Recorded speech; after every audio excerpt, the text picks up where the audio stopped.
important piece of legislation. Good evening and welcome to the Monday, March 13, 2017 Board of Education meeting. Please stand and join me in the Pledge of Allegiance.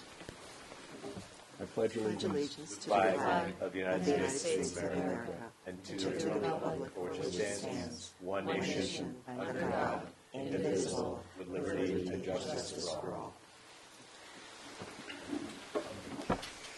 So we're going to change around the agenda a little bit. I think the next item on the agenda is, anyway, our legislative update, and then I think we're going to move to the dress code policy matter. Dr. Balistresi, if that would be okay, because Yes. I know there are some Terrific. people Thank here you. that would like to address that. So I want to welcome Representative Vinnie Candelora from North Branford, but represents North Guilford in the Connecticut General Assembly, and Sean Scanlon representing, I guess, South Guilford, or the rest of Guilford, below roughly Route 80.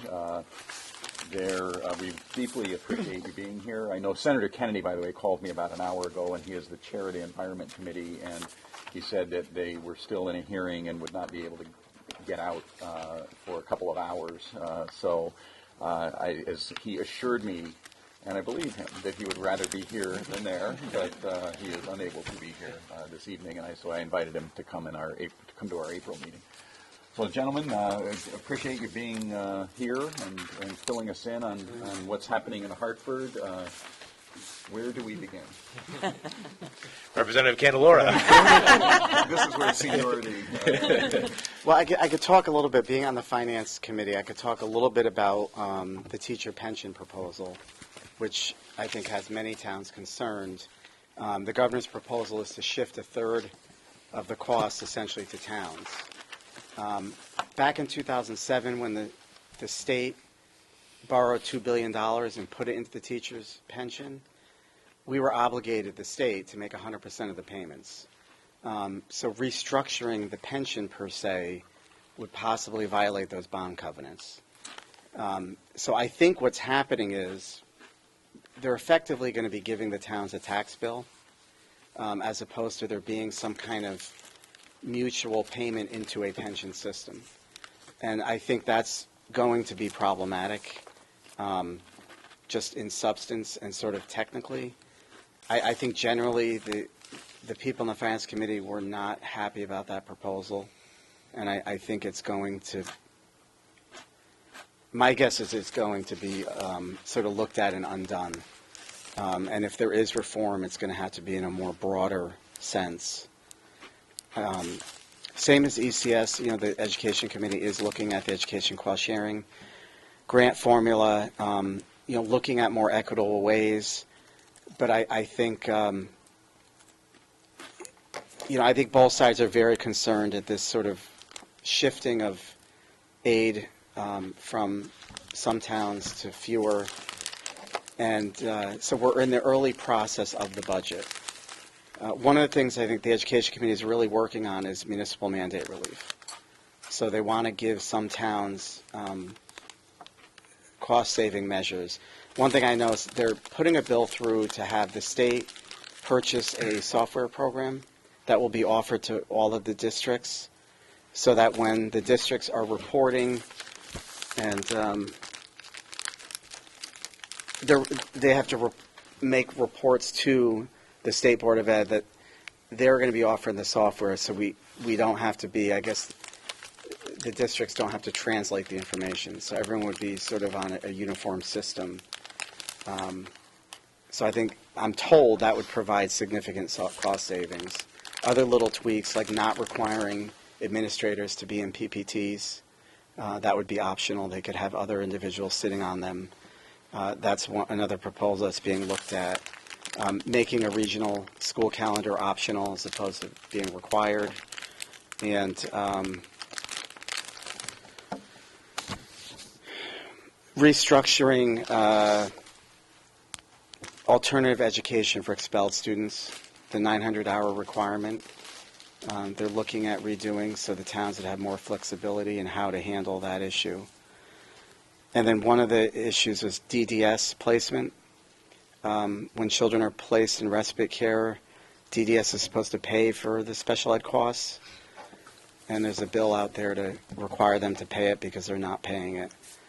So there are some good bills out there that is trying to take some of the burden off of our local districts. And I would just say from the 30,000-foot perspective, first of all, thank you for having us. It's always good to come every year or so and talk about this to you all. I think I can speak for Vin and I when I say that we're from two different parties, but I think we both share equal concern about what came out in that budget proposal from the governor a few months ago at this point. But as Representative Candelora did say, it's a first step in a very long process. I hope, and I think Vin hopes, that we can maybe get to that process a little quicker this year than we have in years past, when we do it, the day before we adjourn at 2 o'clock in the morning. But I think for the time being, we're focused on just basically listening to you all. Him and I have had many, many conversations with the first selectman over the past couple weeks, and other town officials that have shared their concerns with us. And frankly, we're getting it from our constituents too, who are reading the newspaper and seeing what's sort of going on and having significant questions and concerns about the future of our ECS funding, about what's going to happen if the teachers' retirement package is placed partly on you. And I think that we're just at this point listening to those concerns and going to take those up to Hartford when we, as a legislature, craft our own budget in the next month. A month from now or so is the deadline of those two budget writing committees, that we want to make sure that that budget is a little more reflecting of where I think our community is when it comes to not liking any of the cuts that were put on us. With that said, I will just be candid with you in the sense that I think, as I told the Brantford Board of Finance when we were there the other day, Vin does not represent Brantford, but Ted and I were there with Lonnie Reed. At this point, there's not too many options that we have. And the parties have different plans about what they feel like are the ways forward. The governor obviously has his own position that's out there. And I think that there's going to be some meshing of those different plans for two reasons. Number one, because most of the legislature is comprised of legislators that are from suburban towns that got whacked pretty significantly in this budget. And number two, the legislature is essentially tied. The Senate is tied 18 Democrats, 18 Republicans. It's the first time in 100 years that that's happened. The House majority is 79 Democrats, 72 Republicans. In both those chambers, there are Democrats that sometimes vote with the other party on fiscal issues especially. So whatever we come up with has to be a compromise, or at least I hope that it's going to be a compromise. And that, to me, means that we sit down in a room and take the feedback that you give us and go up to Hartford and talk about what we can do to make this a compromise budget. If I had a magic wand, I would do that tomorrow, because I know that you're facing a referendum. And there are going to be a lot of questions that are raised from my fellow Guilford residents about what's going to happen in the context of the state budget when it comes to your budget. And I think that our answer to that is we're doing the best we can to try to get answers and fight to get some clarity for that. But I do worry, just very honestly, that we're not going to have that before the first vote. And I know that you're taking steps in your budget to account for a cut. And I think that that's the smart thing to do. We're just going to do everything in our power to make sure that if there is a cut, it's not any worse than we've seen in the last few years. And both of us and Ted have worked hard to reverse some bad cuts that have already been proposed for this community in the last year or two, and hopefully we'll do that again this year. So thank you. Thank you. Questions, comments? Yeah. Yes. Well, I very much appreciate the support that both of you are committed to giving to the town and to the Board of Ed. But I guess I would ask the more basic question, given where the budget is, I mean, there are two issues. One, in the governor's plan, he takes money away from a large number of towns, and then he gives money to a select number of towns. That part could probably get balanced out. But even if you did that, you've still got the issue that the budget as a whole is substantially unbalanced. How do you see the state closing that gap without putting the burden, as the governor has proposed, on the non-urban municipalities? Well, I'll answer that, and then Vin can certainly weigh in here. There's 5 options that we have as a legislator, just generally, principally, ideologically. Number 1 is to raise taxes, raise revenue. Number 2 is to cut spending. Number 3 is to try to extract some form of long-term fiscal savings, whether it's on labor contracts, things like that. Number 4 is to shift the cost to you. And number 5 is to do some combination of all 5 or all 4 of the first things. My gut is that that's where we may be headed, that it's going to be some form of option number 5. But for various different reasons, those things don't work. Number 1, my first term in the legislature, we raised taxes by $1.5 billion, I think, something along the lines. I voted against that budget, but that didn't work because 2 years later, there was another deficit. And when it came to cut that deficit, we cut spending by about $1 billion, and that didn't really work. So now we're back at another $1 billion deficit. The labor issue is something that people talk about a lot, but it's important to know 2 things. Number 1, that because of bad decisions that I think both Democrat and Republican governors have made, the state employees signed very large deals that protect them from any sort of changes. So right now, the deal on the books goes until 2022. Gee. And if they don't vote on their own to open that up in terms of collective bargaining, they do not have to give any sort of concessions. And they will tell you that they feel very strongly that they have made significant concessions. And they have made concessions in 2009, 2011. And a part of the deal that Governor Malloy cut with them in 2011 was to put 5 more years on the deal that Rowland signed, which was from 97 to 2017. It was a 20-year deal that he signed with the unions that Malloy added 5 more years onto. So it's easy for some people to come to us and say, you know, why don't you just change the pension? Well, it's not as easy because we don't have the power to just do that until 2022. And shifting the cost to you is very difficult because the same constituents that elect us and elect you are the same people who either pay state income tax, state sales tax, or they pay their property taxes. And I think the voters of Guilford are smart enough to realize that when you raise property taxes by a significant margin, it's because we have cut your spending, or we have cut your assistance by a margin. So all 4 of those are bad options, but that's sort of what we're facing in Hartford. And I think, interested to hear what Representative Candelora has to say, but I think that that's what makes this so hard. That we have to find a way to make the best of a bad situation. But one of the things that strikes me is that in Connecticut, the process starts with how much does everybody want to spend, and they total this all up and it comes to some huge number. And then they say, well, this is what we want to spend, and we have a big deficit in the budget because there's only this much revenue. In the majority of states, the process goes the other way around. The treasurer says, this is what we estimate you're going to have next year. Figure out how you're going to spend it. Is there some way to fix this process? I mean, because what we're doing now, we're going to have a deficit every year. Yeah, I mean, that process has been discussed, but like having a Ways and Means Committee, because we don't have that in Hartford. So there is discussion about zero-based budgeting, but we don't seem to ever get there.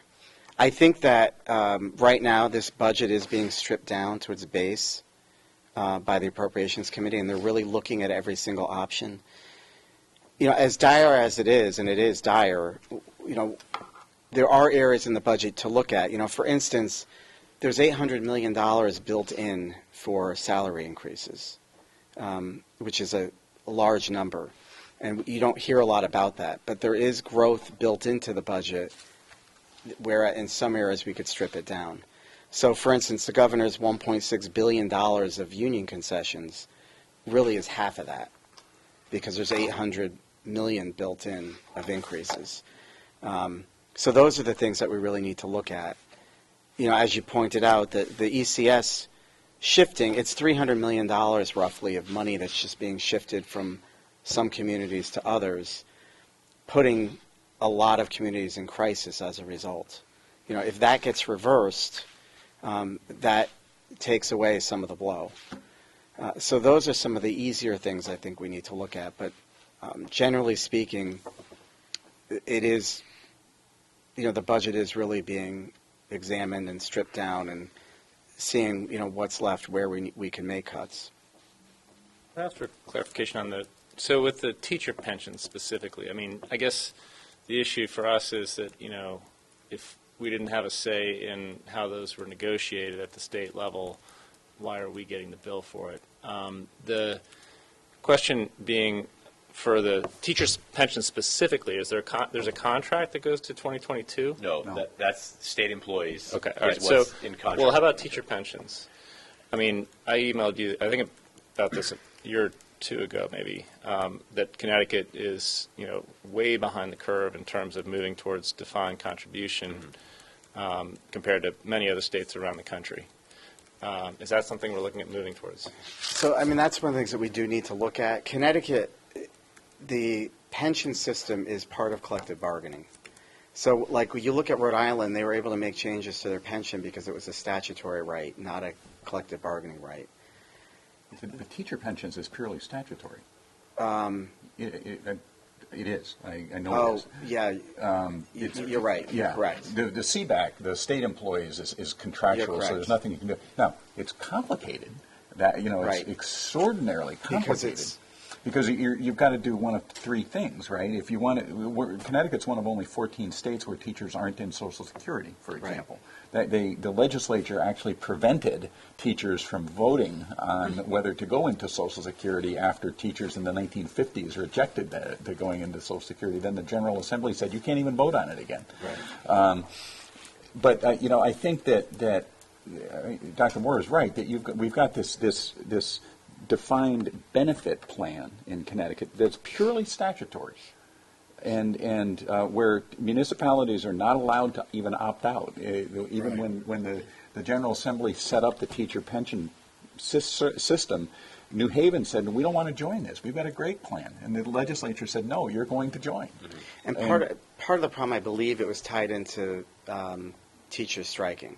So they created the whole arbitration system to make sure that teachers wouldn't go on strike again. Right. No, So- that's, I think, one of the weaknesses in the governor's arguments Right. that, well, we don't control how much teachers are paid, so the U towns ought to bear some of the burden of the teacher pensions. Well, okay, that's true in its broadest sense, but the fact is we're negotiating within a system of binding arbitration. Right. And so we've got some control over it, but fundamentally not that much. But as to the teacher pension benefits, it's purely up to the General Assembly. And I think- as I understand it, maybe I'm wrong, but No, I think you are correct, and I think that whole system would have to be looked at, and the it's time decision to do that. Well- the decision would need to be made, do we want to undo it? And I don't get a sense that the General Assembly is ready to make that leap.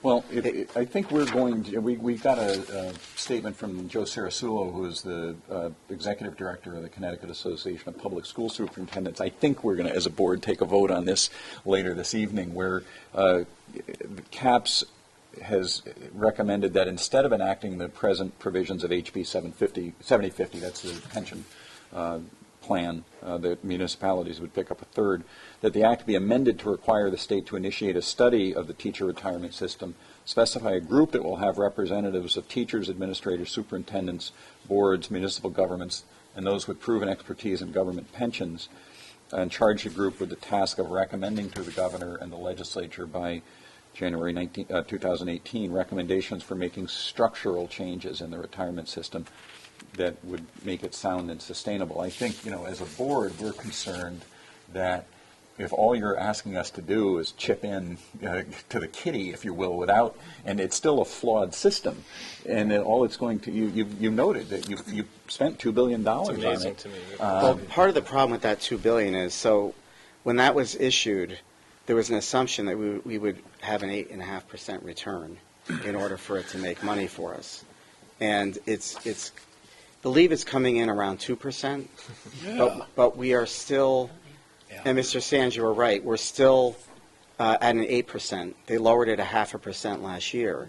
So the return that the actuarial numbers are based on don't reflect reality, which is also putting the fund into jeopardy because we're falling behind in the payments. So I do think it makes sense that we take a look at this whole thing, holistically and figure out how to make sure it stays solvent. What was the term on that $2 billion bond? 2032, I think, it expires. Well, I mean, I think that I think 25. the sense that, or I would hope that you would pick up the sense here is that we believe that this pension plan is, first of all, very poorly run. I mean, the fact that they've got this 8% assumption on what the plan is going to earn, well, that's important because the actuaries are then discounting the future liabilities at this 8% rate. If it was 6.5, which is a more reasonable number in this low interest rate environment, the liabilities would explode. And my guess is that the plan would be less than 50% funded, at which point the actuary would say, I can't certify this plan because their rules say a plan that's less than 50% funded is insolvent. And so why is this the case? Well, part of it is because this is the way the legislature has allowed the terms of the agreement. But the other reason is that the legislature hasn't put money into the plan over the last 30 years at anywhere near the level that the actuaries said that they should put in. So the plan has been underfunded. It's now in a semi-crisis state. And the governor's answer to that is, well, let's see if the towns could put up the money to make up for the fact that the legislature didn't put the money in. And I find that, as a resident of Guilford, I find that very hard to accept. So I agree with you.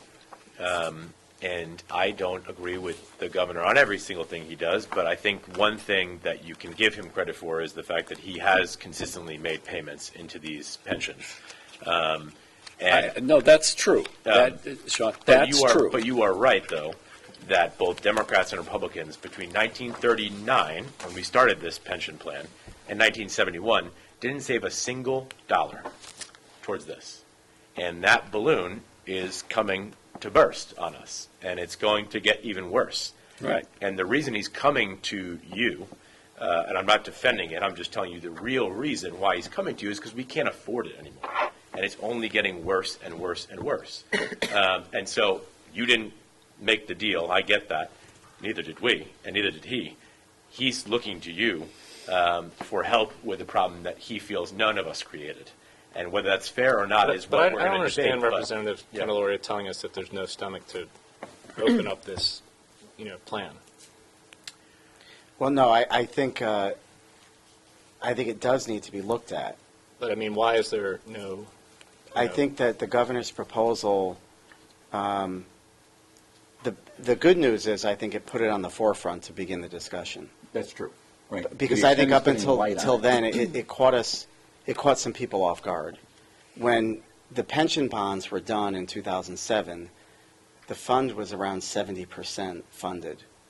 The teacher's retirement was in better shape than the state plan. And all the focus has been on the state employee retirement plan, not the teacher's plan.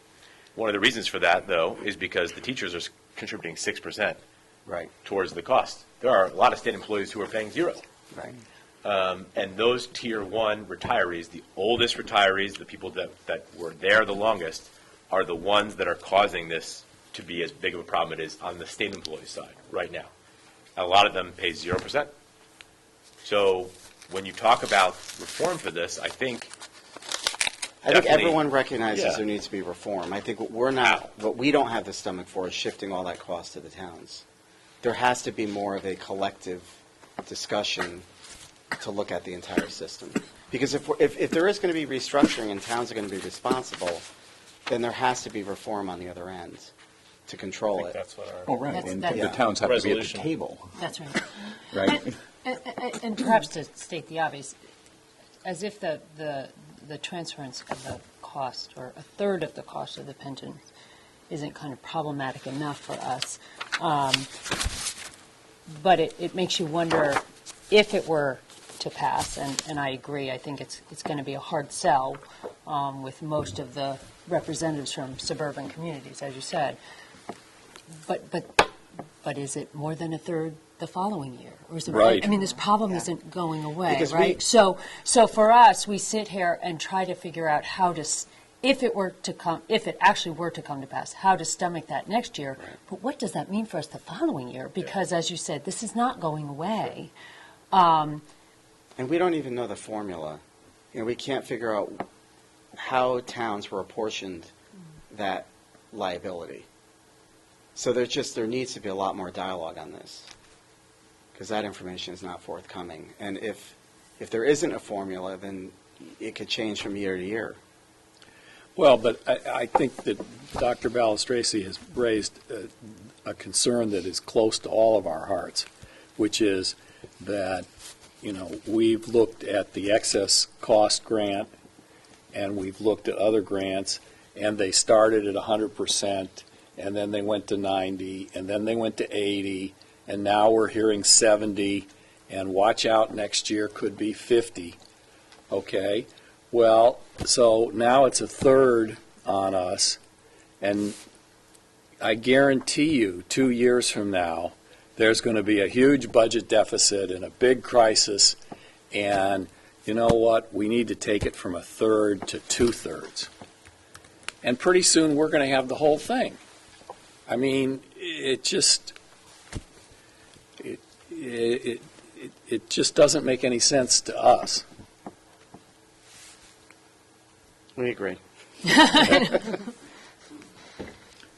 Well, is there any doubt how, first of all, how much we appreciate what you are doing and how you are Absolutely. advocating for us. Absolutely. This is not an easy time. I was telling the gentleman before, usually before we have one of these meetings, I kind of tick through my mind, would I rather be in the General Assembly right now or on the Board of Education?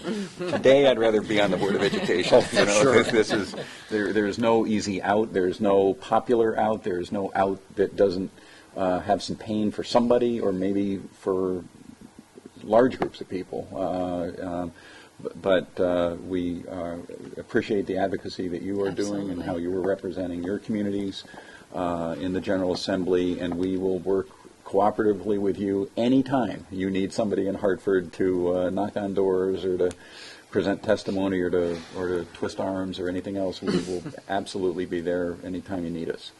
And I just want to say for the audience and for the folks watching at home that I commend you for making responsible choices when crafting your own budget that reflect some of these changes and the possibility of reduced aid. Not every community in the state is doing that, and that may prove very problematic for some of them down the road. And I think that you are making the responsible decision to account for some changes, and I commend you for that, and I think the taxpayers of Guilford should do the same.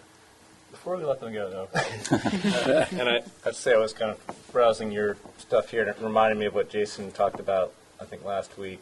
You mentioned a few of the mandates at the state level, but there were a few that were brought up that were very potentially costly to the district, like the restraint training and, I don't know, some of the We other. have to have every employee, maybe Mr. Bowden, you can Yeah. talk about that a little bit, or Dr. Keene. or- Dr. Keene and I can. I think one of the things we had discussed was, throughout the year is the unfunded mandates that have come down from the state legislature in regards to education, such as the ones that we've talked about tonight a little bit. One of the ones, even with the changes in the teacher evaluation system and the time intensity that it takes, we're not saying that we shouldn't have an evaluation system, but, is the amount of administrative time put into that reaping the benefits that it was intended to do. We can go through a whole list of things that are unfunded. Is there any consideration that the legislature is giving to repealing or rolling back some of these unfunded mandates? So the Education Committee has 2 bills that they're hearing within the next week, and I could email you the date of them. One of them does specifically raise the restraint training mandate, and they're looking to roll that back. There's another bill that hasn't been written yet, but certainly it would be an opportunity to testify on some of those proposals and recommend others as well.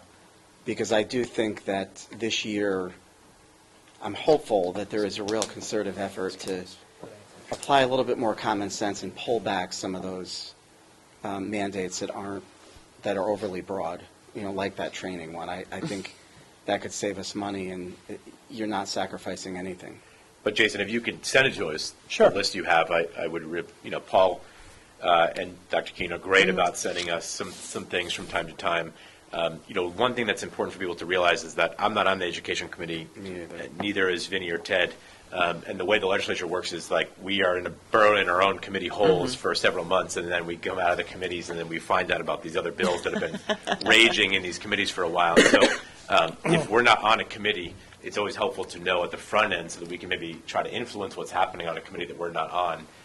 And we're always happy to learn from you what you think are the biggest problems, and then try to do something about it up in I think the key is, not to forget that the intent of the list of items, they're all vested in well-intended, ideas. I think when it comes to practically putting them into place, the smaller districts really struggle, with the manpower it takes to administer these mandates, and, could money be well spent in other areas in education other than fulfilling an obligation for a well-intended mandate? Sure. Jason, have the superintendents in Connecticut or any other group, the CAVE or anything, come together and maybe made a list of the more burdensome unfunded mandates that, we could? I've seen a list.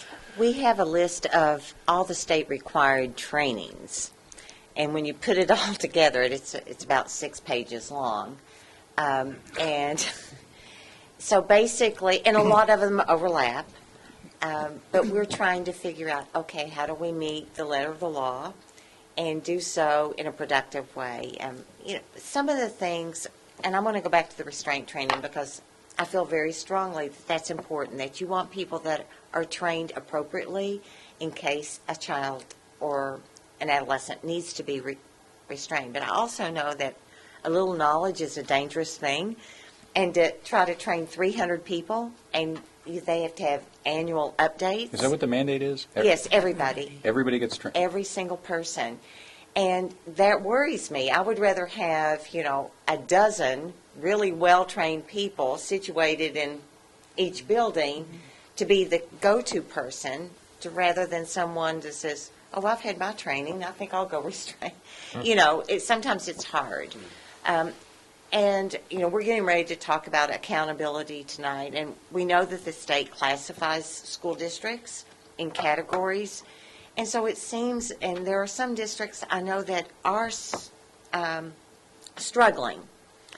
But it seems that, some of these educational mandates, like the reading survey for every K-2 teacher, well, that takes 4 hours of teacher time. And yet, if you're a Category 1 or a Category 2 district, and this is supposed to say, do you know how to teach reading K-2, and use it for your own personal professional development, I'm not sure it's worth it.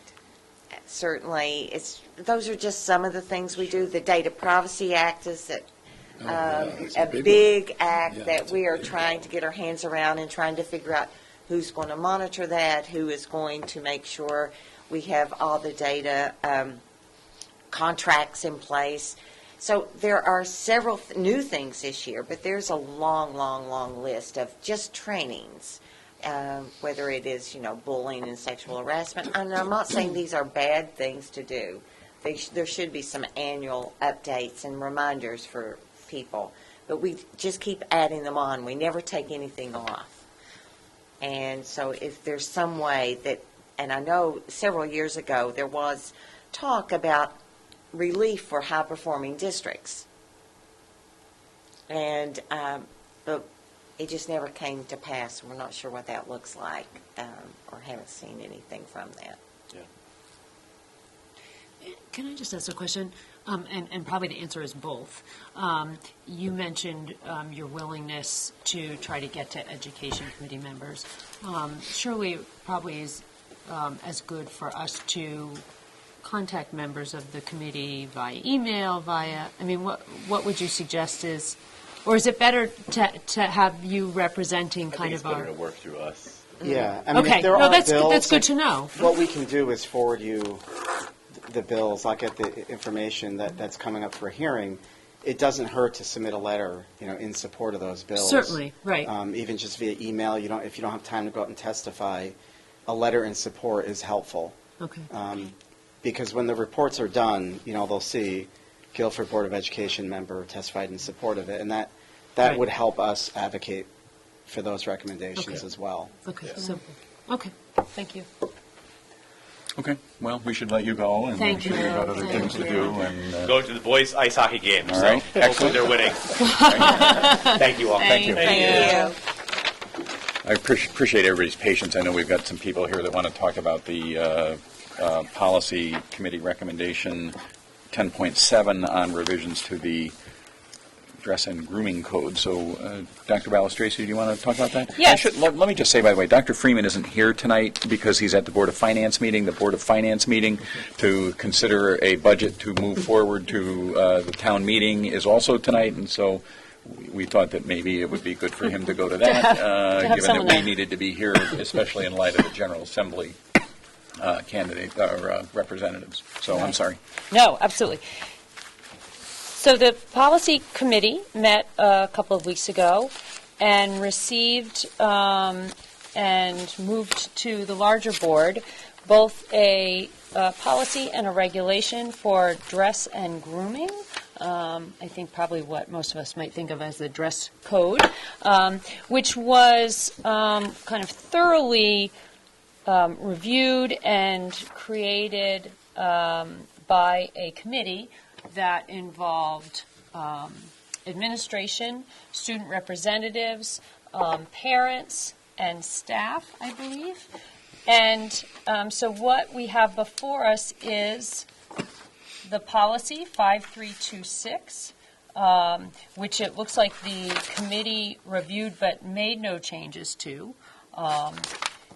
And then the regulation 5326, which the committee spent a great deal of time reviewing and rewriting.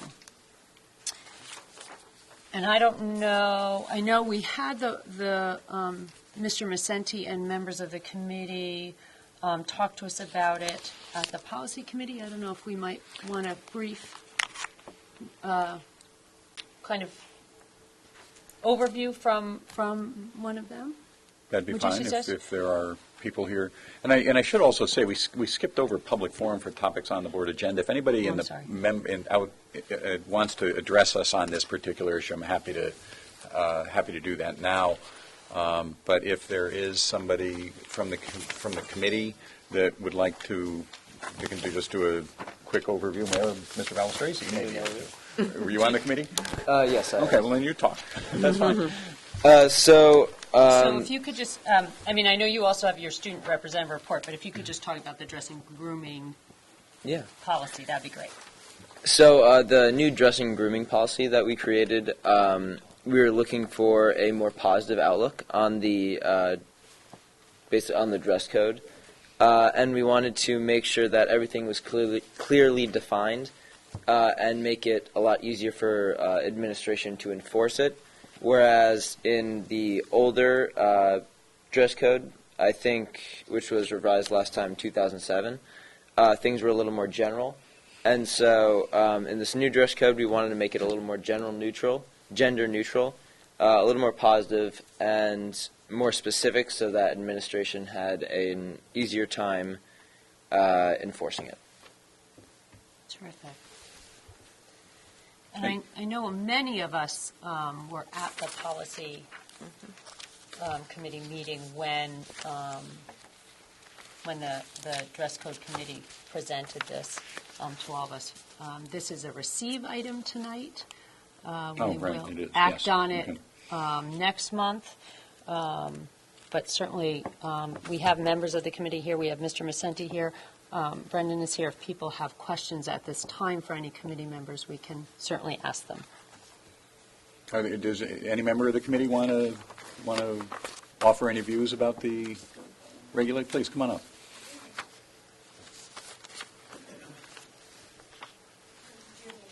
Can you come up here so we can hear?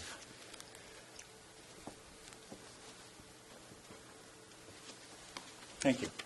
Hi, my name's Samantha Parsons. I was part of the dress code committee, and it basically was Mr. Masenti put it together, a group of business owners, community members, parents, students. We came together with very differing views on what the dress code should be, what it should say, but we had one goal in mind, and that really was to eliminate the vagueness in the dress code, certain words that really did target girls. For example, modesty is very much something that targets girls as opposed to boys. The vague idea of, it said brief, dresses and shorts shouldn't be excessively brief. What is excessive? How do we measure that? And with an understanding of the anxiety that the dress code causes a lot of girls, even to, is the tank top, is the strap too wide, is the strap too narrow, and what that tells them about themselves as well. So with an understanding that the dress code, the purpose of the dress code is to really prevent objectification, but it really does perpetuate it. Girls feel surveyed the whole time. If they're not sure if they are dressed appropriately, they know teachers are looking at them, other girls are looking at them, and then there's the idea of what are they saying about themselves when they dress a certain way. And that is kind of enforced in the environment. I was really interested in the developmental asset survey. When you look at those statistics, it says that girls feel less safe in Guilford. They feel like they have less personal power and less self-esteem. And so for me, part of being involved in this was to really understand what that environment looks like for them, how that environment supports or doesn't support them. And being involved in this was an amazing thing. So. Terrific. Okay, thank you. We appreciate you serving on the committee. And I assume, Dr. Balistraci, that the administration thinks this is a reasonable... Yes, so one of the great things at our policy committee meeting is that many members of the administration were present, and each actually spoke to the fact that they felt quite good about where the committee landed in terms of the proposal they put before us for the policy and the regulation, and that they expected that this would, in fact, make the job that they have in terms of trying to create an atmosphere around appropriate dress much easier. So it was great to have them at the policy committee as well. Okay. Policy committee meeting. So any other questions about this tonight, or it is just a receive tonight? It is a receive tonight. We will vote on it next month. If people have questions, if board members have questions in the meantime, I'm certainly willing to be a liaison for those questions, or they can certainly go to Mr. Masenti. Okay. Anything Sure. else? Okay. Should we, we only have one student representative here this evening. Would he be participating in the homework policy recommendation as well? I don't think so, no. Okay. So why don't we go to the student representative report in singular? Sounds good. So all of the elementary schools in the past month, they celebrated the Read Across America event, which included Dr. Seuss's birthday, and celebrating that and bringing in their favorite books to read. At Cox School, policemen and firefighters came to visit and shared their stories with students, which the students thoroughly enjoyed. The third grade students learned about Pablo Picasso and a bunch of different styles of artwork, including classical, abstract, and cubism. And they ended up creating a timeline and wrote poems about it. At Melissa Jones, they held a parent informational math night on March 1st. And the third grade is starting a conservation unit with including recycling and being more environmentally friendly. The second grade is studying nutrition and balanced food plans. And the first grade, they were working with buddies to make zoo signs and to share what they know and what they've learned about animals. At Calvin Leet, the third graders visited the Gables of Guilford, which is a senior living home, and they sang to the residents along with the music teacher, which brightened their day, and they thoroughly enjoyed it, as well as the students also made cards for all the seniors living there. At Guilford Lakes, there was a Science Scholars exhibit, which was their science fair, where the kids got to work on all different topics and present them to the students, the faculty, and the parents. And the kindergartners use how-to books to help teach themselves and help teach each other on what they know and different learning activities. At Baldwin, they had a Fill the Bleachers event, which was a unified sports event in cooperation with the Brantford Unified Sports Team. And they had a bunch of different games and activities that all of them could participate in. Author Tim Green, who was a defensive end for the Atlanta Falcons, came in to share his book that he co-wrote along with Derek Jeter, called Baseball Genius. And at Adams, the Peer Helpers held a fundraiser for the American Diabetes Association. The select band and orchestra students are going to be performing concerts in the next 2 weeks, and many band, orchestra, and chorus students were selected to perform in the CMEA Regional Music Festival. And from Guilford High School, March 6th was the National Breakfast Week, and our own superintendent came in to serve smoothies to some of the kids. The hockey team, I think as Sean Scanlon mentioned, they're doing very well in their tournament currently, and I think they're playing in the semifinals tonight. The Guilford fencing team won both overall boys and overall girls states, and the men's foil, the women's foil, and the men's saber all took first in their respective divisions.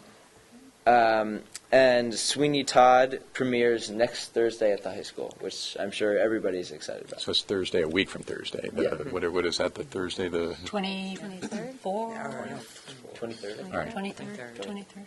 So, and by the way, I have been told on pretty good authority, this is the high school version of Sweeney Todd. For those of you who know the story, it has a dark side. Would you say, Dr. Keene? So this is, I think it's not recommended for kids, but it is nonetheless the PG-13 version. So we are not going to be doing any open advocacy of cannibalism in our Performing Arts Center, as I understand it. But in any event, well, thank you. Thank you. Appreciate you picking up. So you did 7 schools tonight, so that Yeah. means you should take the next month off. There. Any questions, comments? I have to add a comment.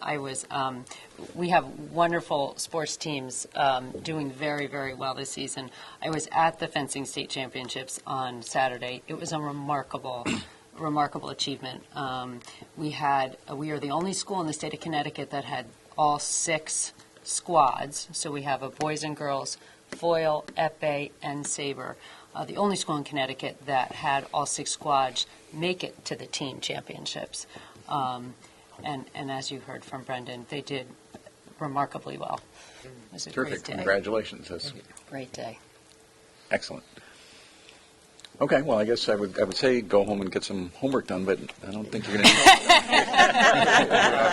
Plenty of time tomorrow and maybe Wednesday. Hey, Mr. Bowden?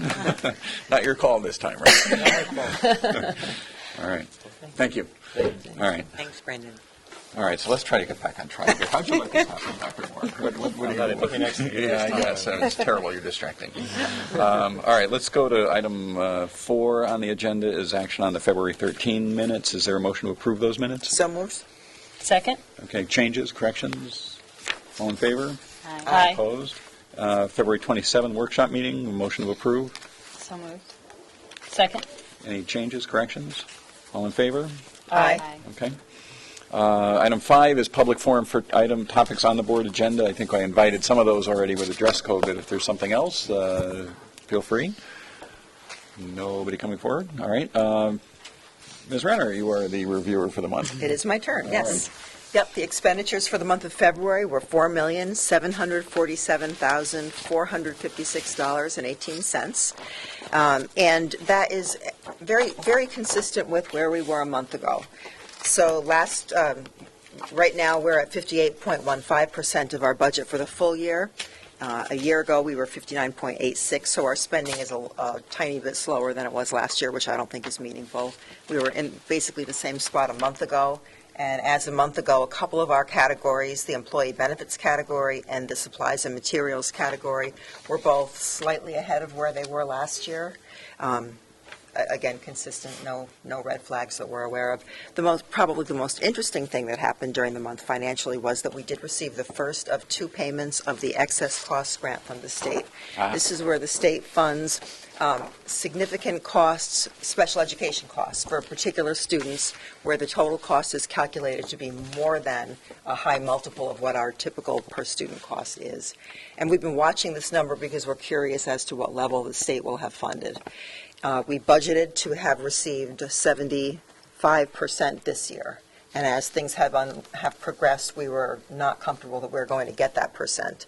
In fact, the projections that we're using as we look at the end of the year numbers, we're figuring more like 73%. The first installment did turn out to be around 75%, but we do expect that to be adjusted downward when we get the second piece later in the year.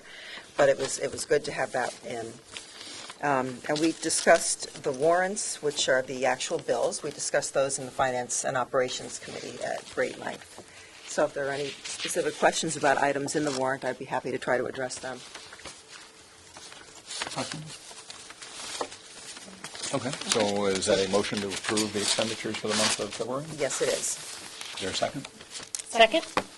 Any other questions, comments? All in favor? Aye. Aye, Opposed? Okay, thank you very much. certainly. Item 7 on the agenda, communications. Anybody have any that they want to bring forward? Actually, I haven't had very many at all. It's kind of, for a budget season in particular, it's pretty quiet. Okay. Item 9 on the agenda, Mr. Bowden, I take it, or Dr. Keene, one of you, I guess budget process is probably Mr. Bowden, and then 9.2 is Dr. Keene, I would guess. Just a quick update. The Board of Finance is meeting tonight at the Community Center. Dr. Freeman is there with Mrs. Trudeau. The Board of Finance is deliberating what the final numbers will be for this year's budget. It is the third of 3 workshops that they've been conducting. Most of us were present at the first 2. I know Chairman Bloss, you and Dr. Freeman presented at the first meeting, the Board of Education's budget proposal, and handled a few questions that night from the Board of Finance and then some more at the second meeting. At this point, maybe Mr. Bloss, you can share, a little bit of what the Board of Finance was talking about. Well, no, I mean, I think not surprisingly, a major point topic of conversation was the state budget.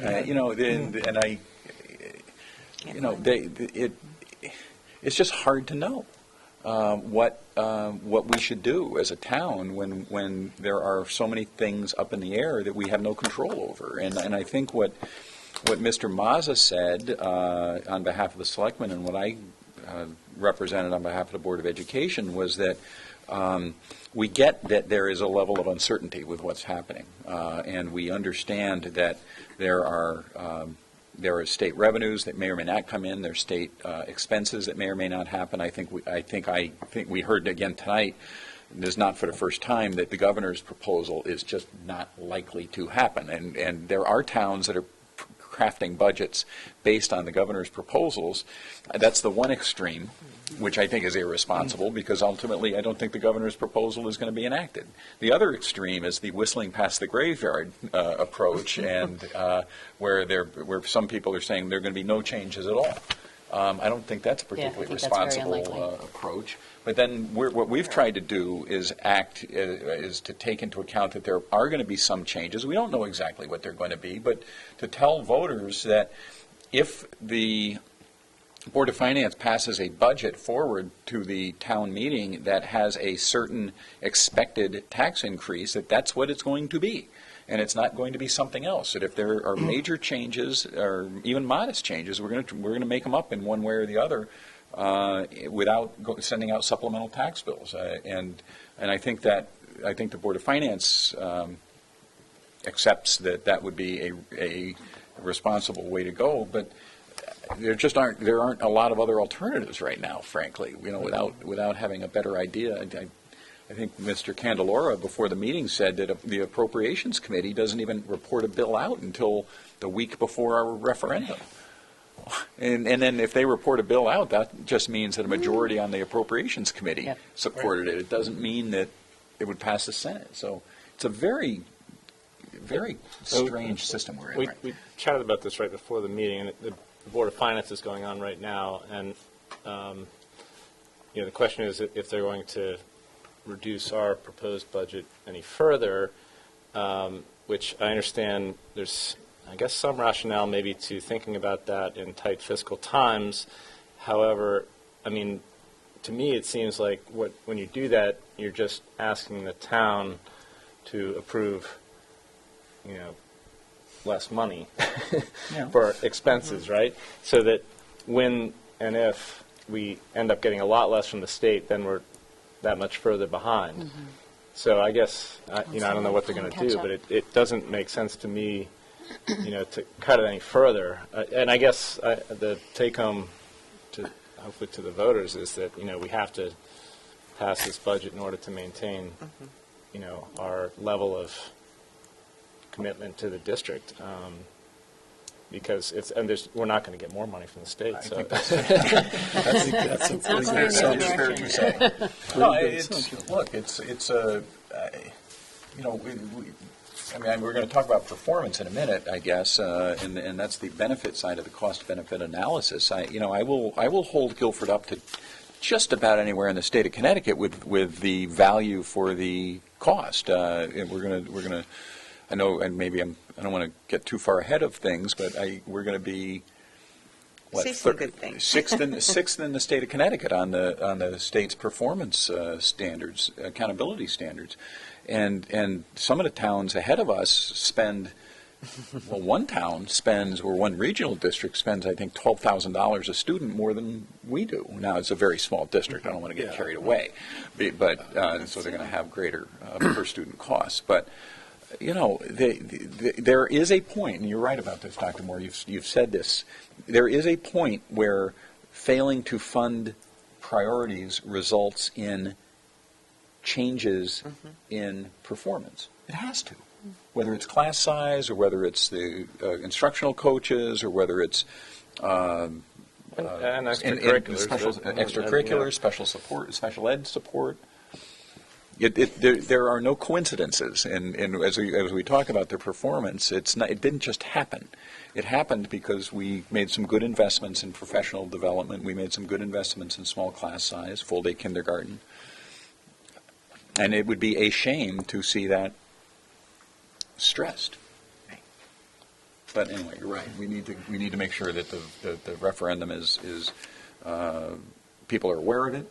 People think about it. People hopefully vote in favor of it. So we'll see. Should know more tonight. Right. Get ready.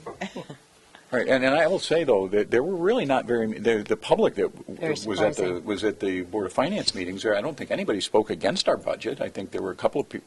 One comment was questioned us about the teachers going on to the high deductible health plan and whether that was fair to teachers. Right. I think we assured them that it was collectively bargained and they supported it. And there really weren't a lot of other. There's very little public spoke. Did I say that correctly? That didn't come out correctly. Very few of the public spoke at all. Actually, it was not a heavily attended meeting. It may be different tonight. Maybe. We'll find out. Okay. Dr. Keene, you want to go to 9.2? Sure. So we'll go away from budgets and dollars a little bit, and we will talk about some other indicators. Last year, the Connecticut State Department of Education put together a new accountability report, and it's an accountability report for all districts and for all schools. And so in your packet tonight, it's going to be hard for you to see the little numbers when they come up, but you do have a full copy of the report, which is also online. And I sent the link to you earlier. It was released on February 28th. Since that time, I have done presentations for the instructional coaches, also for the district leadership team, and for the cabinet. So we have already started digging into some of the things underneath the numbers, some of the things we want to look for, and use this data to make improvements. So what is the accountability system? It's really about how can we track our progress, make improvements, and do all the good things that we need to do, like recognize our success or promote transparency to the public. And lastly, but not insignificantly, is to satisfy federal and state requirements.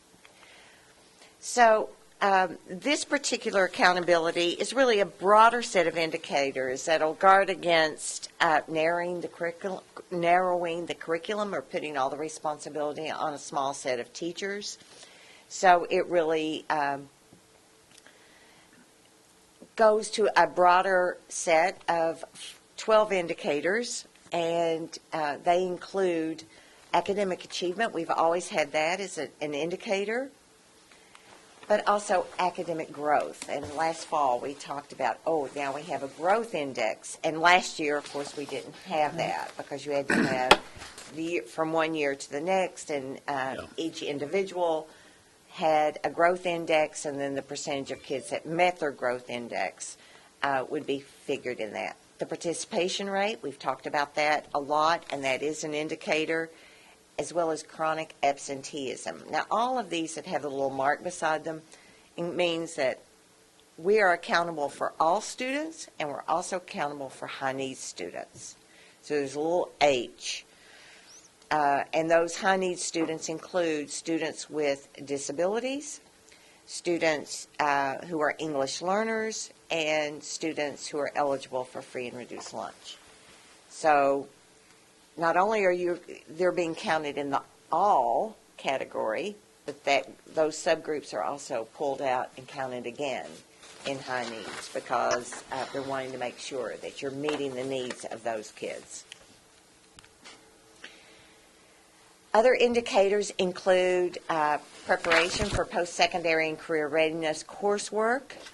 That means that is really access, that kids have access to AP, IB, career and technical courses, all of those things. Also, how do they do on these exams? There's a graduation rate for those kids that are on track in ninth grade to graduate in 4 years, and then there's the 4-year adjusted cohort and a 6-year adjusted cohort. And the 6 years for those students with disabilities, because most of those students are eligible for services until age 21. But do they actually graduate is the question. Post-secondary entrance rate is another one of our indicators, how many of those students actually go within 1 year to some kind of post-secondary training. The physical fitness test and access to the arts. Do a certain percentage of kids actually take courses that are in the arts? Most of these you can see are high school indicators. So elementary schools may only have indicators for 1, 2, 3, and 4, and then also for the physical fitness.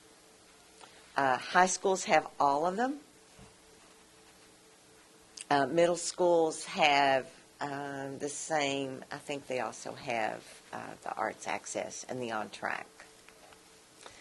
This is a district report that you probably can't see from the screen, but you can see here. I just want to point out a couple things, and you can read it on your own, and we're going to talk about a few of the points that I want to make.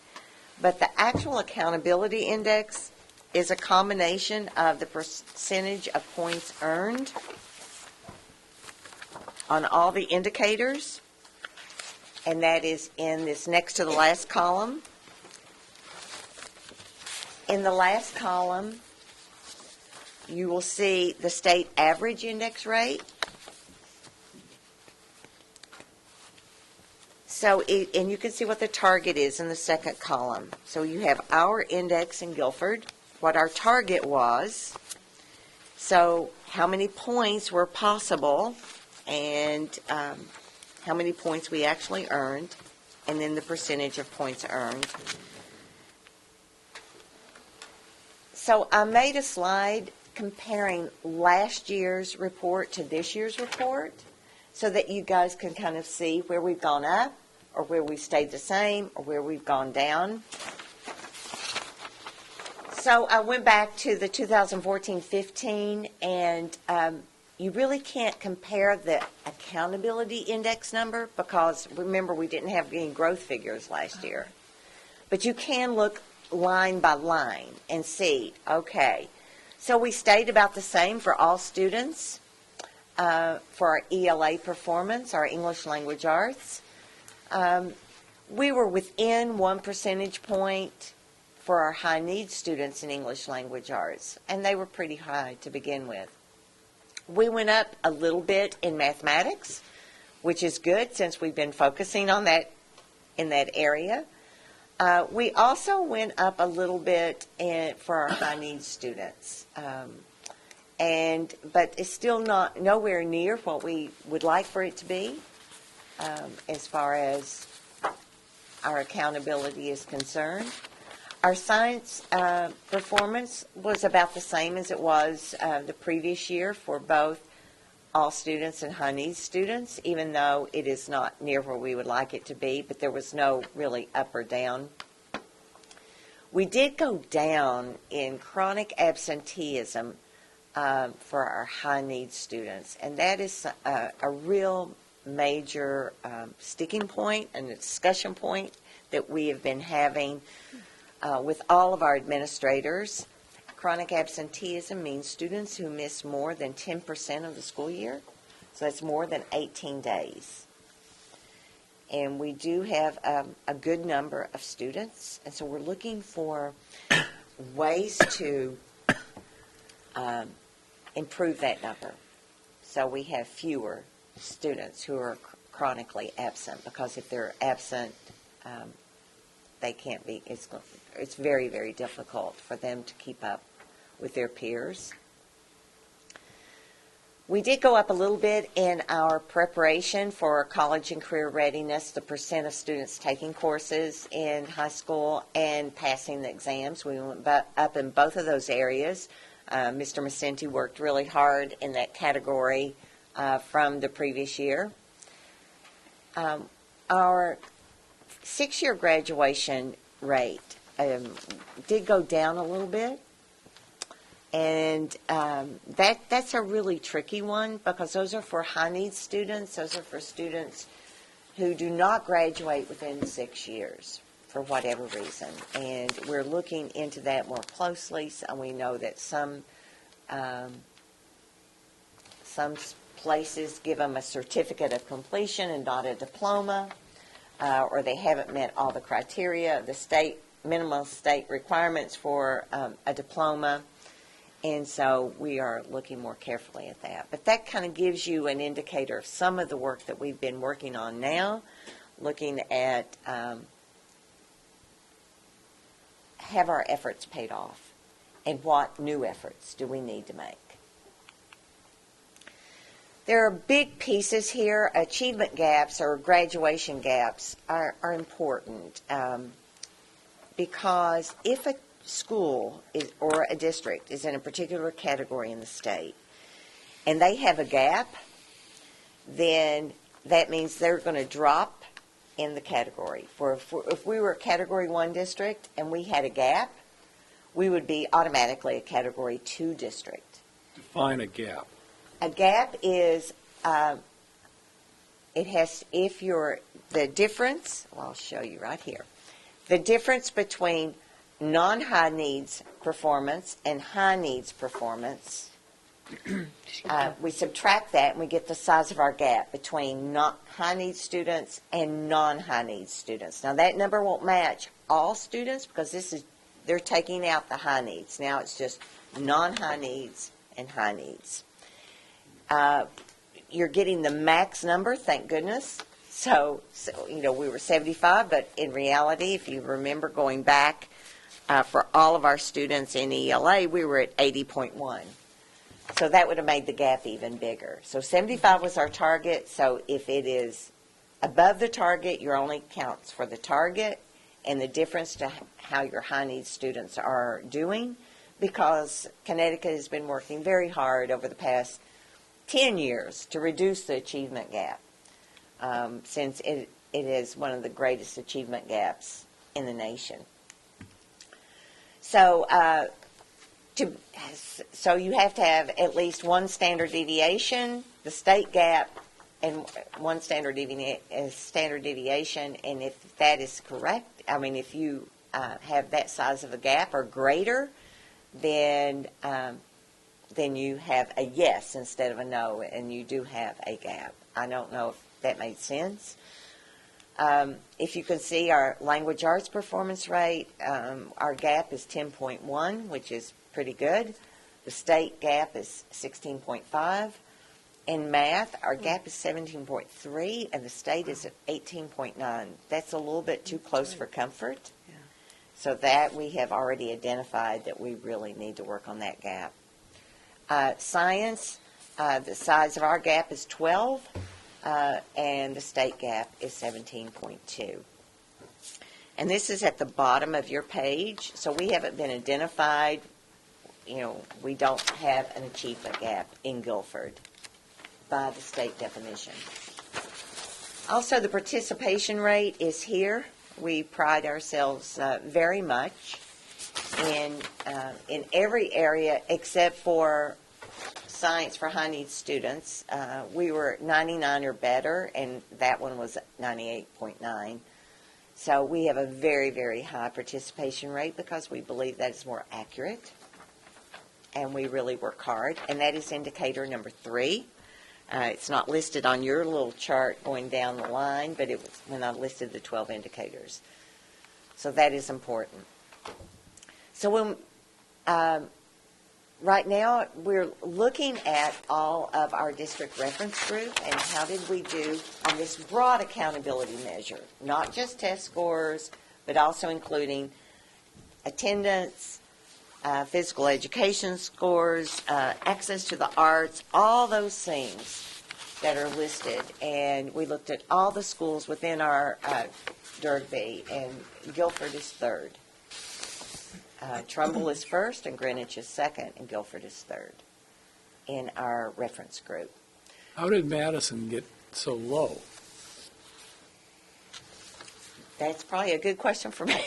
I don't know. I mean, you could probably see by going to the state Yes. website and pulling up their profile, right? Right. And that would tell you what they. If what- we go to Ed site, you can look at any of those.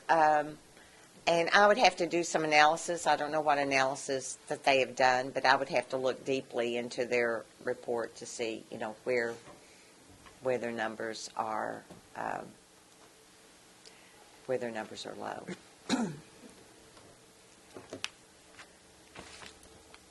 So when we look at the state numbers, we looked at the top 20 in the state, and Guilford was number 6, which is really, really good news. But that doesn't mean we're satisfied. We still have a lot of room for improvement.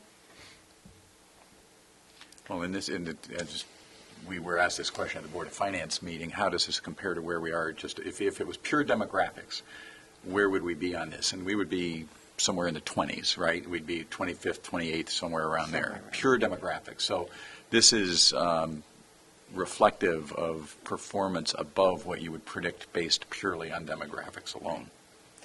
And I really attribute this to the staff and the amount of work that they've put in, not just in a year or 2 years or 3 years, but it has been an ongoing work for many years.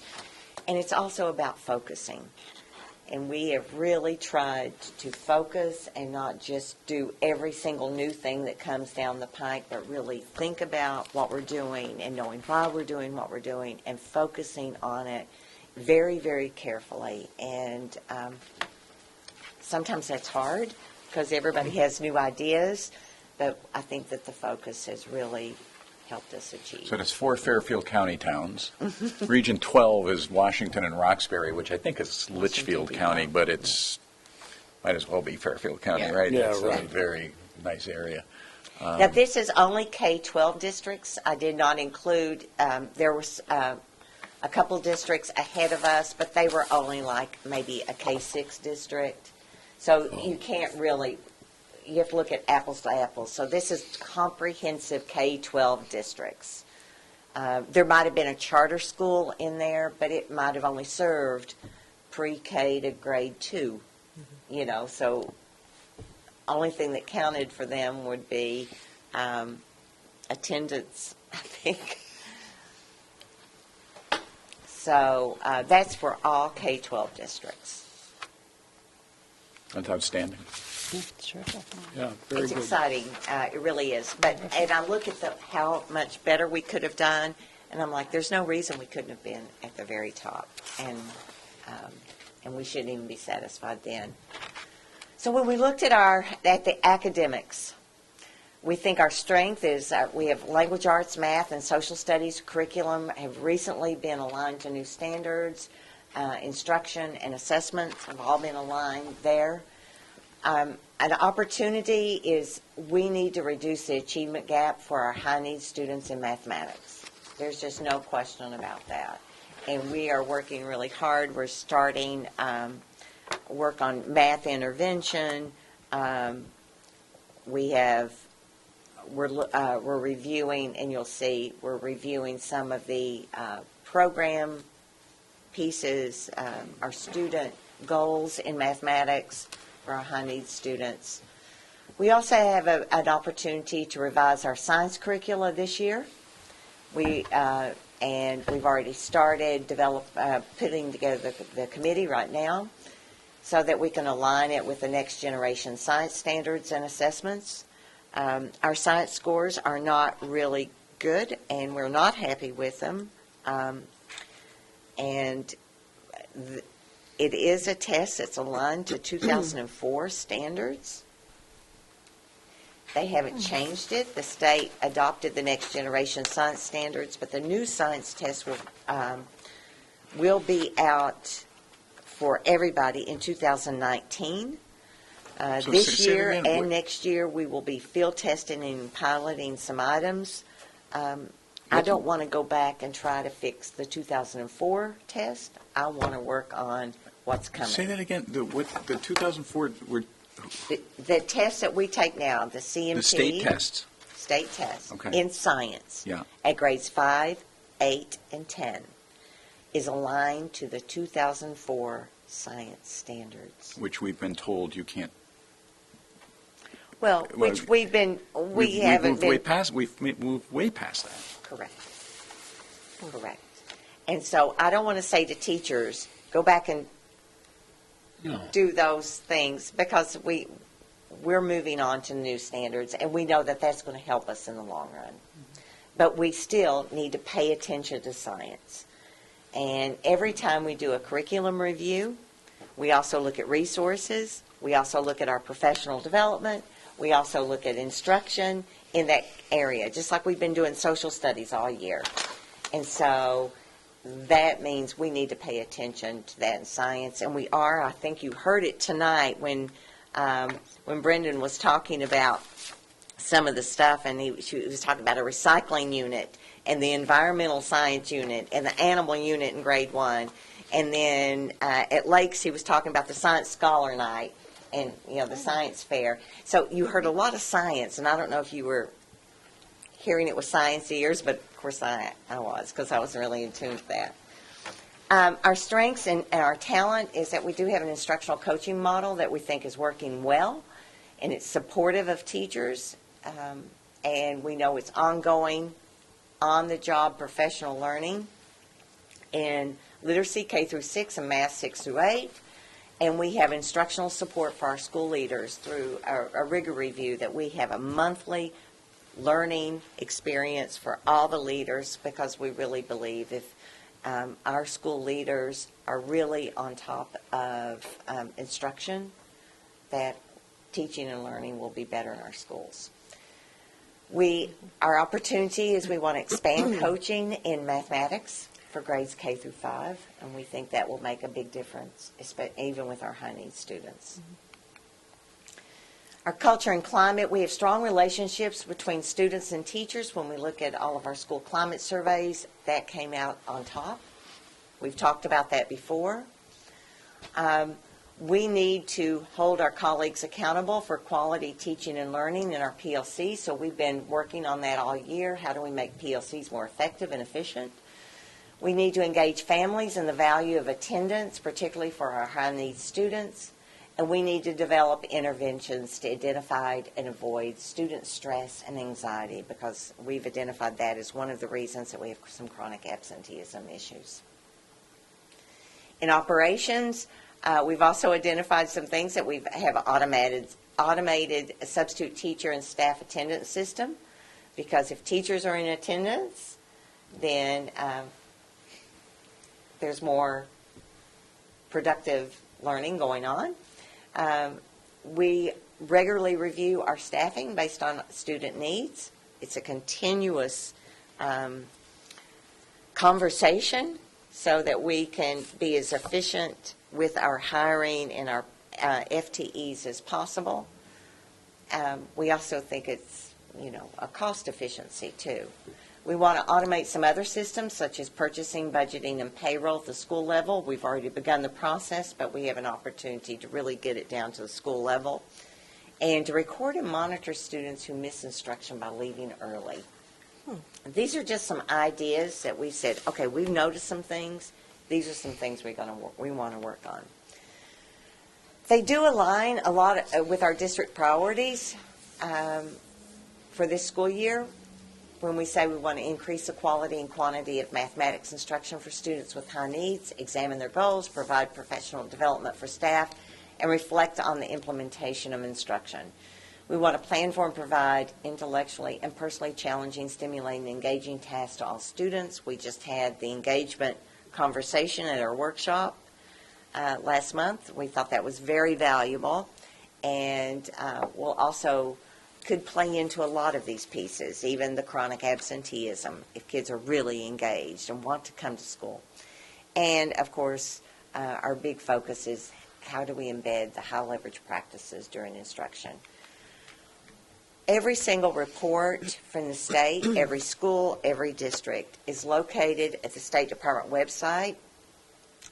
You can go into EdSite, EDSIGHT.org, or you can go to Connecticut State Department of Education website and go to the Performance and Accountability Office.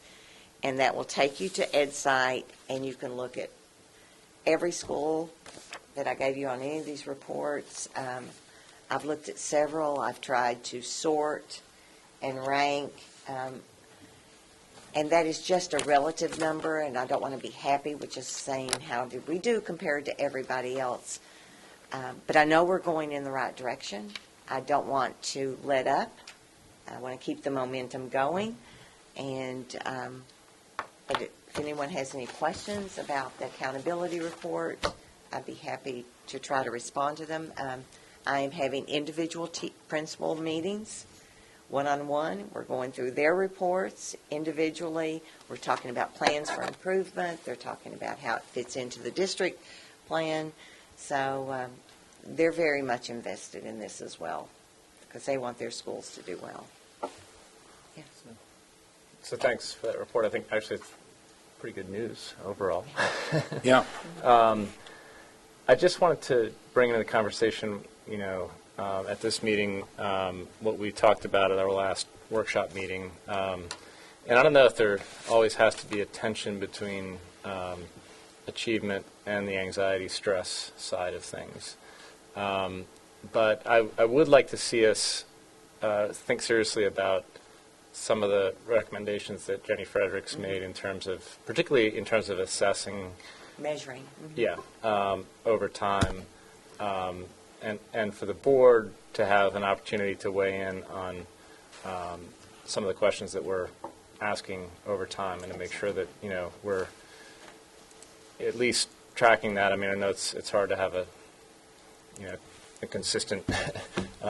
We don't have a great baseline, I think, for some of that stuff, but I think starting now, at least we can get that in place and look at a lot of that, because there's the number side of this thing, but then I hear a lot from people about, not having enough time for the kids to be kids, whether this is on homework or recess or, overscheduling it. And believe me, I understand both sides of it. There's a high-performing community that has parents who expect a lot. But I think, I also talked to the pediatricians in town, and they've seen so much more anxiety and depression, and so I think we just have to balance seeking the high numbers with making sure we're being balanced on that. So I just want to keeping healthy kids. Yeah.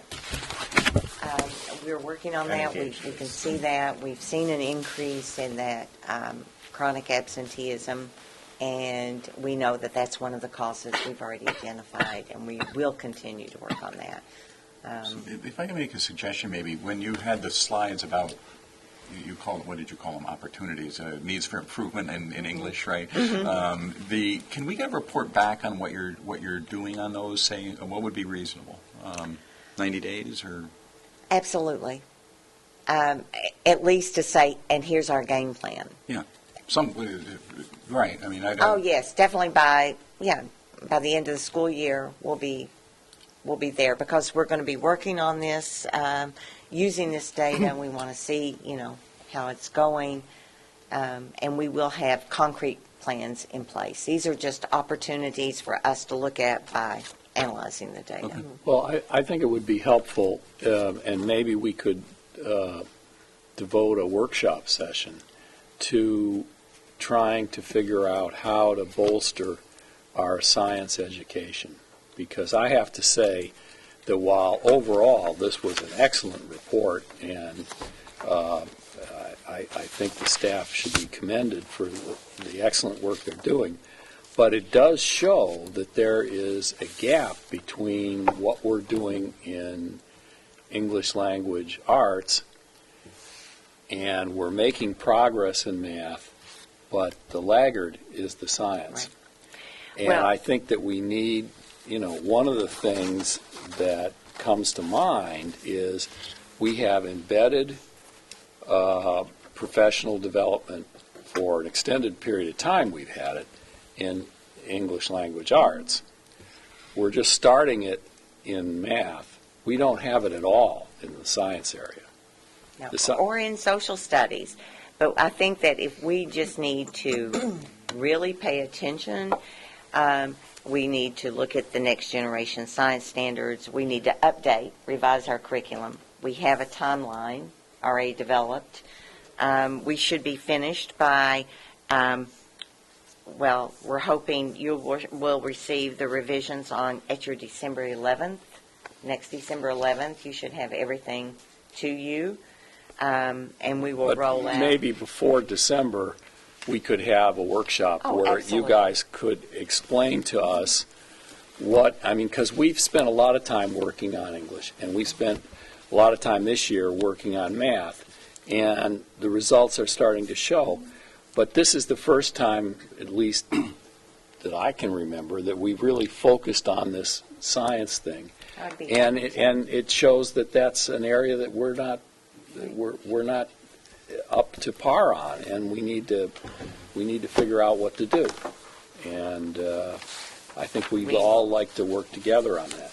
The other thing that was striking to me in this report is that shows the composition of our student body and the composition of our staff. And there isn't a whole lot of congruence between these two. I mean, we have several schools where the whole staff is white. I mean, like 3 of our 7. And yet we have significant diversity in our student body. And I think that we need to, obviously the number one criteria is excellence in instruction, and can the person do the work. But I think as we go forward, we should be cognizant of the fact that, to a certain extent, the staff serve as role models. And there are a number of our students who look around and don't see any role models that they easily identify with.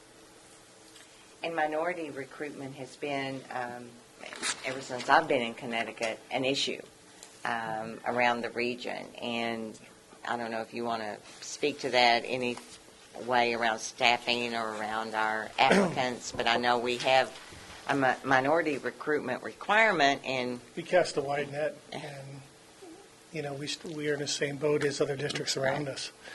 It's tough to get minority applicants to apply in areas such as ours, and even, up where I reside. We had the same demographic issue in the town I reside in. It's a challenge. It's not one that, we dismiss. We do the best we can. We articulate our openings through universities and through a wide variety of different job sites. We get the word out there. It's an ongoing goal. but it is an issue, for sure. So I'll talk to Dr. Freeman about whether we can do a workshop meeting on the proposals, or whether We could even do just it at something regular in a board meeting. CIA meeting, in curriculum and instruction. Yeah, just like to keep an eye on it and see Right, where. absolutely. things are going. Okay. Okay. So let me make a suggestion. We add to the board agenda a 10.8, which is to consider adopting a resolution supporting the position of the Connecticut Association of Public School Superintendents regarding HB 7050, an act concerning, who makes up the titles, right? An act concerning enhancements to municipal finance and accountability. That's the one that has us paying a third of the teacher pensions? Really? I mean. Yeah. Enhancements and accountability. Yeah, exactly. Yeah, So- otherwise known as pay up. So in any event, can we add that to the agenda, please? Is there a motion in So moved. second? All in favor? Aye. Opposed? Okay, so that'll be item 10.8. That's great. To enhance Make it. municipal accountability. That's fabulous. Who does that? Who does that? Right? All right, 10.1. Let's go to the board agenda. I'll get over that. I'll be okay. 10.1. I just read that. Well, for we the can first amend time. it That's, for our recommendation. Yeah, great. There are two. There's one resignation for the purpose of retirement. Maureen Bransaforti, special education teacher, 44 years in Guilford. Yeah, that's a long time. So is there a motion to ratify her resignation for the purpose of retirement? So moved. Second. All in favor? Aye. Opposed? And so with our deep appreciation for many, many years of service. Yeah, And then 44 years. ratify the resignation of Sarah Sandora, Science Department Chair at Guilford High School, effective May 15th, 2017. Is there a motion to ratify that resignation? So, second. All in favor? Aye. Aye. Opposed? So I guess we got to ask, what's the plan to cover, given that that's a month before the end of school? Is that? I know it's, do you know what their plan is to cover? Yeah, at this point, Mr. Vicente and I are working on getting someone in. I know Dr. Freeman has worked with the receiving school, the new position that Mrs. Sandora is going to, and that date is in flux. Is it confidential where she's going? Pardon? Is it confidential where she's going? No, I don't believe so. She's taking I believe a central office position or a curriculum Madison. position in Madison. At To this be a point, so- curriculum writer for science. Is that an administrative position, or? It is a teaching position, a 2-year teaching position to develop curriculum. So they have teachers, Madison has teachers specifically tasked to not teach, but to write curriculum. It's For interesting. 2 years, and then they go into the classroom. We do not do that. And do they have someone comparable to your position in Madison? Yes. Okay. We Okay. work very closely.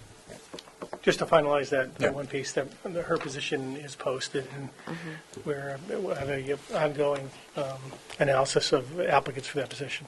Right. This is one of these areas that if Dr. Freeman was here, he would tell us that this is one of these areas that this probably doesn't lead to a savings moving forward in our budget. This That is is somebody who's got a lot of experience leaving, but it's a high needs area, and you're not going to get a lot of entry It's going to level. be hard to recruit. Yeah, Yeah, it could be. I mean, Yeah. math, Yeah. science. that's the way Plus, it it's, is. Languages.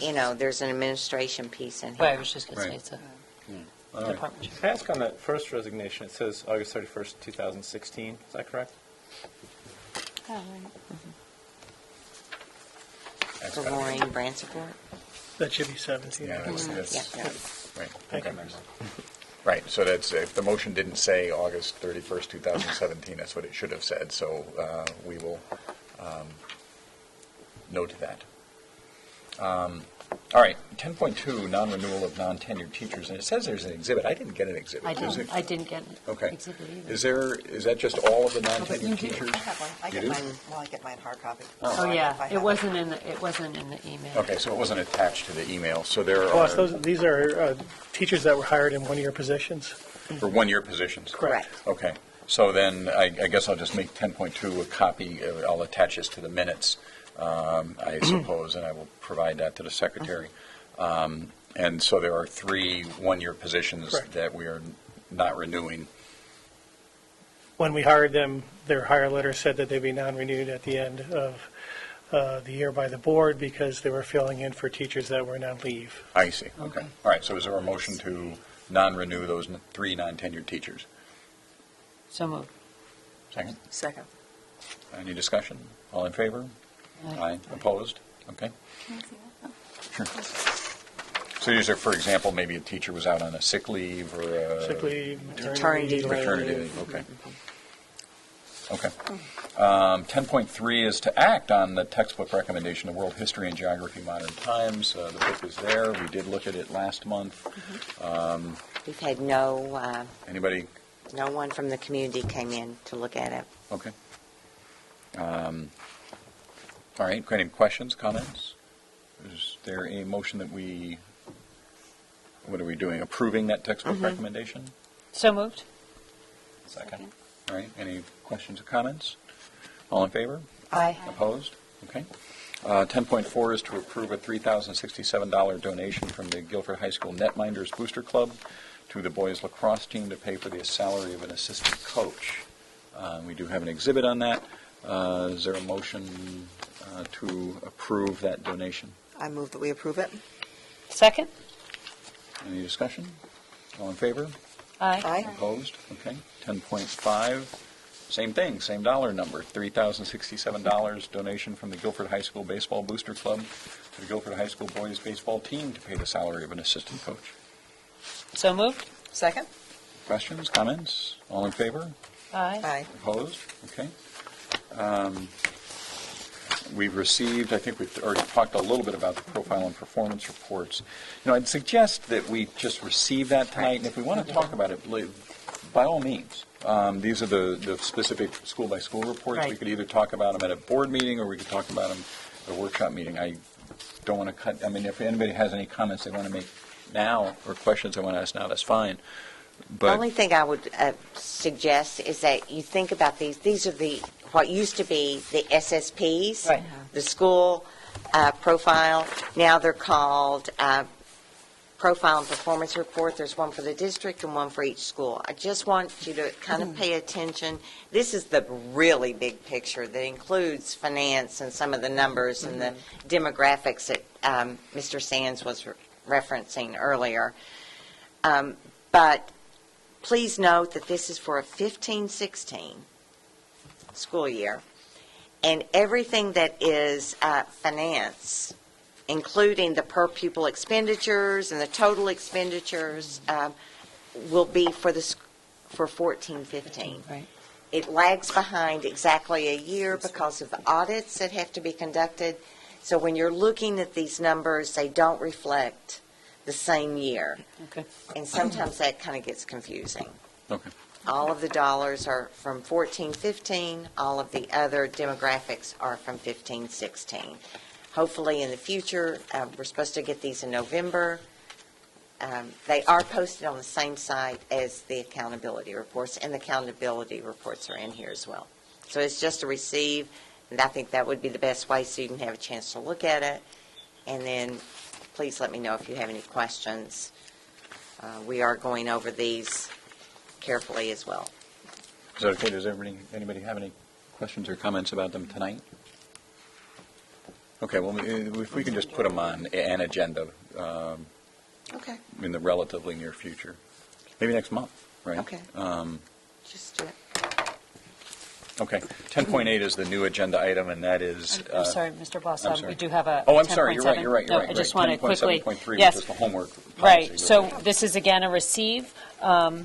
We, as you know, we've had an extensive presentation by members of the homework committee at a CIA meeting, I believe, workshop meeting, one of those meetings within the last month.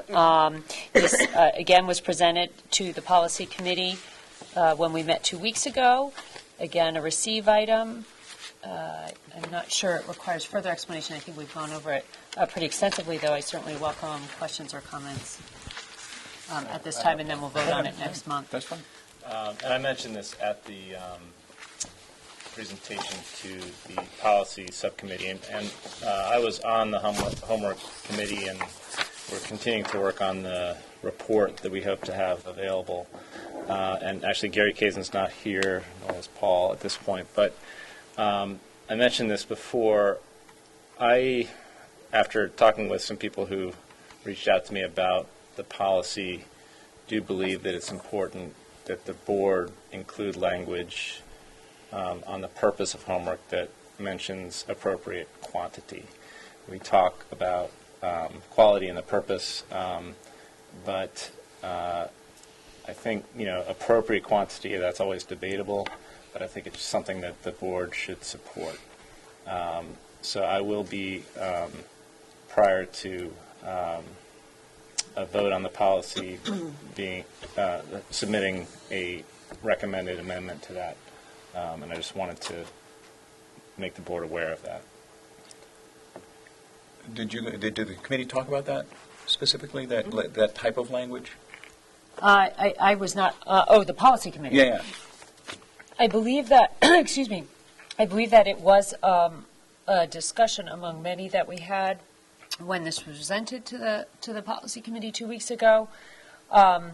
At the time, I think the decision was that the second bullet, quantity and timing of homework, covered that concern, so that when the policy committee voted to bring this to the larger board, it was as this copy stands now. Okay, well, maybe we can even talk about it a little, because this is an important item. Absolutely. Can you get that, your Excuse me. proposal in within 2 weeks, and then we could talk about it maybe at the workshop meeting at the end of the month, right? Yeah, I have no problem. I'm just representing what happened at the Yeah, no, I policy understand. committee level. And this and is what, also my fault for not pushing for this more being on the committee. But again, I received feedback after we had put forth our language, and there are a lot of people in the community who are concerned about quantity, honestly. And I think appropriate quantity is something the board should include as something in the top of the policy recommendation. Okay, well, why don't we, if you can get your proposed language out within, in the next week, you may have plenty of time tomorrow to I've got it here. work on policies. And then we can maybe talk about it at the next workshop meeting. Yeah. Okay. All right. So then 10.8 is the new item relating to the position of the Connecticut Association of Public School Superintendents. So is there a motion that we send a letter to our representatives and senator supporting the position of Connecticut Association of Public School Superintendents on the question of the legislative proposal to require municipalities to take up a third of the teacher pension cost and rather require the state to initiate a study of the teacher retirement system as recommended by CAPS. Is there a motion to that effect? So moved. Second. Any other discussion? I think we've been pretty clear about our views on this. Okay, all in favor? Aye. Opposed? Okay. I just don't think that's going to happen. But you're right. The resistance to figuring, but just adding money to it isn't going to help. Right. It's not. And so, well, whatever. All right. 11, Policy Committee, anything other than what we've talked about? The only thing I wanted to say is that the policy committee meeting 2 weeks ago, where, as we've gone over tonight, addressed both the homework policy and the dress code policy. I think several of us took the opportunity to really thank Mr. Vicente, principal of the high school, and the leaders on both those committees in including so many kind of stakeholders, may I call them, in those committees: students, parents, community members, staff, administration, Board of Ed members, and I just wanted to point that out tonight. That was a comment that I think several of us made. That it was great, and so many of them came to the policy committee meeting to talk about the process and the outcome. So I just wanted to note that. Okay, thank you. Operations Committee, anything else? I think we covered it. Okay. Curriculum Instruction Assessment Committee, we did have a presentation by Jenny Fredericks on student engagement. What's upcoming, Dr. Keene? Well, we haven't planned the next one. There is a new statistics course at the high school that I just want to make everybody aware of, and we'll probably start working on the science. So if there are topics that people want to talk please. about, just email them to Or you? Dr. Freeman or me or whatever. I'm sorry, do you mind clarifying that just a little bit? The new statistics course, there's one There's we're an preparing. AP stats, right? We have an AP stats now. Correct. We're working Now on, we're going to have one that's a non-AP stats. Okay. And they want to offer it so that all kids can have an opportunity to take statistics for next I year. think that's great. What And- what grade? I mean, they're going to start it next year. Uh-huh. And so. And what they grade wanna level get it- will it be at? I Yeah, don't sorry. remember. We can discuss it. I think it's 11 and 12. It may be 10, 11, and 12. But I think it's 11 and 12. It's a That's math great. elective. And I know this may not totally fall in this, but I had a question. Do you know how many applications we got for the IB program? No.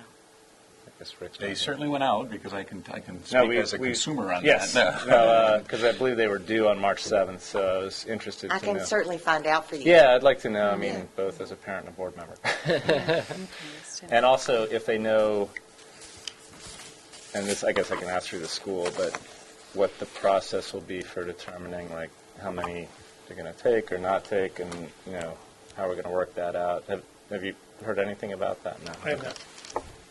I would think it depends on the number of applications, right? I mean, Yeah, if yeah. the No, number that's of why I'm applications interested to doesn't know, like, exceed yeah. our Yeah. But I capacity, will, then I'll find that out. I'll send it out to all the board, just how many applications they got, and what's Yeah. the process going forward. Okay. Town committee liaisons, anybody? I think all of our town committee liaison members are not here Here. right at the moment, so that'll be short. Anything on Learn? I had a conflict on Thursday, unfortunately, and the topic they were talking about was how best to support the budget, which I wish I had been. In case they had some magic. Right, exactly. Well, yeah. All right. To get the minutes. I think, yeah, let me know how it worked out. Public questions? Nobody has any questions? All right. We do have a very, very short executive session, recognizing that people, I'm sure, want to get home, but we are beginning negotiations with 2 other bargaining units, nurses, which is, I think, just a 1-year wage reopener, and then clerical para is a full contract, full contract. So is there a motion to go into executive session? So moved? Second. All in favor? Aye. Opposed? Okay, so we're going into executive session. We will come out of executive session solely for the purposes of adjourning, and there will be no further public votes this evening. Thank you.